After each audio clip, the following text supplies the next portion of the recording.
Hello guys, this is me Jalal bin Tariq Amin. Welcome back with another episode. पिछले episode के अंदर मैंने आपको ना टर्बो के बारे में एक्सप्लेन किया था कि वो उसकी कितना कैपेबिलिटीज़ हैं। आज के दिन ना मैं आपको हमारे सबसे हाई एंड मॉडल एपेक्स के बारे में एक्सप्लेन करूँगा कि एपेक्स बेसिकली क्या है।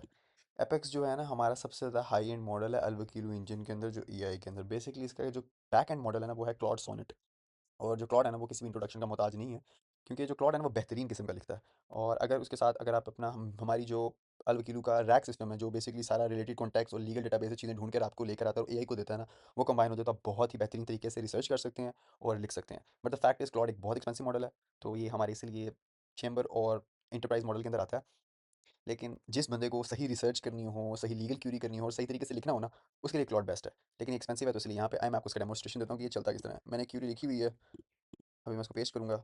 ये बेसिकली हमने एक फादर की कस्टडी के ऊपर लिखी हुई है, क्योंकि दो बच्चों पे है। तो एक सिंपल एक क्यूरी लिखी है जो मैंने खुद लिखी, फिर मैंने इसको चैट जीपीटी में डाल के ना रिफाइन करवाया। आप लोग भी इस तरह ही किया करें, अपनी क्यूरी के बेसिक फैक्ट्स को लिख के चैट जीपीटी में रिफाइन करवाया करें। उसको बोला करें कि मुझे एक इनपुट क्यूरी बना कर दे, फिर वो आपको एक इनपुट क्यूरी बना कर देगा जिसमें काफ़ी कुछ डिफाइन किया होगा और डिफरेंट नैरेटिव के ना क्वेश्चंस भी उसने पूछे होंगे। यहाँ पे देखें, इसने काफ़ी डिफरेंट नैरेटिव के क्वेश्चन भी पूछे हैं और उसने कहा है कि मुझे रेलिवेंट जजमेंट्स भी निकाल के दो।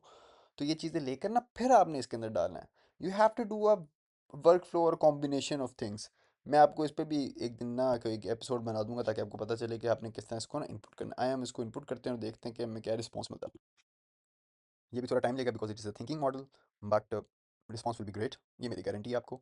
तो अभी बस वेट करते हैं और देखते हैं कि कब तक चलता है। और चल तो रहा है। और ये इसने अभी रिस्पॉन्स क्रिएट कर दिया है, तो अब देखते हैं कि क्या रिस्पॉन्स आया और क्या क्या चीज़ें इसने एक्सप्लेन की हैं। क्यूरी मैंने आपको ऊपर बता दी थी, ये है हमारी क्यूरी। और बायोलॉजिकल फादर के दो माइनर चाइल्ड हैं, उसका डिसोल्यूशन मैरिज का इशू है, करंटली रिजाइडिंग है। फादर परमानेंटली सीक करता है कस्टडी। क्लाइंट तो हमसे हर चीज़ मांगते हैं, बट हमने अकॉर्डिंग टू लॉ देखना होता है कि भाई क्या मिलेगा और क्या नहीं मिलेगा। बीच में ना क्वेश्चंस भी दिए हैं। अब ये जो क्वेश्चंस है ना, ये मैंने आपको बताया कि आपने चैट जीपीटी के थ्रू देखनी है और उनको रिफाइन करवाना है। अपनी क्यूरी को हमेशा रिफाइन करवाएं और उसमें डिफरेंट पॉइंट ऑफ व्यू और डिफरेंट नैरेटिव्स भी ऐड करवाएं, डिफरेंट ना एआईज के थ्रू। यहाँ पर आपको सब कुछ नहीं मिलेगा भाई, एक एआई आपको कभी जिंदगी में सब कुछ नहीं दे सकता। ये भाई माइंड में ना खोल के रख लें।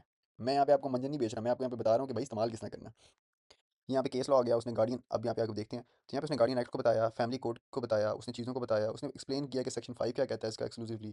उसने कॉम्पिटेंट लीगल प्रिंसिपल्स कोलाइड करवाई हैं। वेलफेयर प्रिंसिपल को डाला उसने। मदर हिनफा हनफी पोटेंशियल राइट ऑफ हिजनात को डाला। अगर मैं गलत पढ़ रहा तो भाई माजरत, मुझे उर्दू कम कम आती है। गार्डियन एंड वार्ड्स एक्ट को किसने किया? फैमिली कोड्स को किया। Muslim personal law, Hanafi doctrine of हिजनात, ठीक है।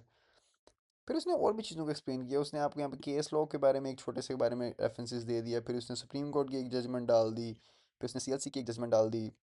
चीज़ों को किया। लाइक मेरे नज़दीक ना भाई, इससे बड़ा मॉडल कोई नहीं है। लाइक मुझे अब इतना नहीं पता, लेकिन सेटिस्फाई अनसर्टेनिटी कहेंगे तो मैं आपको ना लिंक डाल दूंगा, उसको सेव करके ना यूट्यूब के अंदर या कहीं भी आप लिंक में देख लीजिएगा। वहाँ पे आपको उसको बेहतर इसको पढ़ भी लीजिएगा कि सही है कि गलत है भाई, गॉड नोस। बट मेरे नज़दीक ना जितने मैंने गार्डियंस वगैरह चीज़ें की हुई हैं, it's good bro, it is good. तो ये चीज़ें तो आप इनमें कर सकते हैं। That's it. इसमें 5-6 लॉज भी हैं और मैं सेव भी कर दूंगा। बताता ठीक है, लेकिन भाई निकालना आपने है। और अगर आपने इनपुट पूरी गलत दी तो फिर मुझे ना कहना कि मैंने गलत चीज़ बनाई है। मैंने बहुत मेहनत की है इसके ऊपर, तो बचाओ। आपको मेहनत करनी पड़ेगी और डिफरेंट बंदे हैं, डिफरेंट तरीके से यूटिलाइज करें। अभी इसके और भी वर्जन आ रहे हैं और भी चीज़ें आ रही हैं बाकी। That's it. और हैव अ गुड डे। मैं एक क्यूरी सेव कर दूंगा and you will love to read it. Tata, good night.